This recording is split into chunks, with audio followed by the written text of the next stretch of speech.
Можеме, повелете кога сте спремни.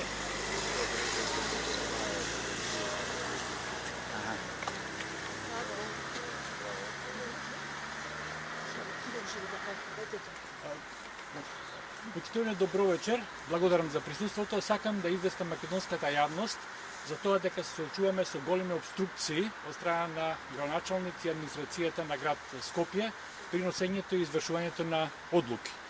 По иницијатива на член на Советот на град Скопје и мислење на градоначалник, по 5-часовна расправа, продуктивна, сега знаете секогаш може да има и поинакви дискусии, беше усвоен заклучок со гласање од страна на мнозинството членови на Совет, со кој што се задолжи градоначалник да изврши измени во одлуката за исплата на надоместокот за изминат километар, тарифата за изминат километар на приватните превозници.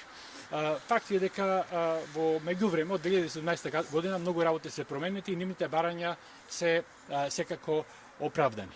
Во моментот на гласањето, некаде околу 1 минута јас ја молев службата да ги изброи гласовите, стоја советниците, тоа може да се види од снимката, со дигнати раце и тие има забрана да ги бројат гласовите. Мислам тоа може многу лесно да се провери.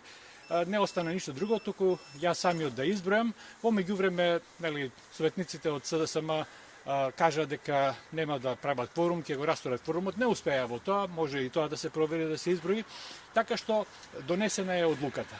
Сега, јас тука чекам во мојот кабинет, во мојата канцеларија во Совет на град Скопје од 17 часот, ево сега е веќе помина 19:30, да ми се донесе на подпис заклучокот за да го проследам официјално до градоначалникот Арсовски. Уште една обструкција, до овој момент заклучокот не е донесен, јас ќе продолжам да чекам, затоа што мислам дека тоа ми е обврска. За ова сакам да ве известам, решен е, се надевам, еден проблем од страна на советниците, сега треба да постапува градоначалникот Арсовски. До кога ќе го чекате заклучокот да биде подпишан и што ако наскоро не биде подпишан да ви го достави? Па видите, јас сум мобилизиран, излегов од дома во 8 часот изутрина, имав обврски на факултет, водев без пауза, односно една многу мала пауза, седница од 5 часа, имам уште енергија, па ќе чекам, ќе си работам нешто тука. Благодарам.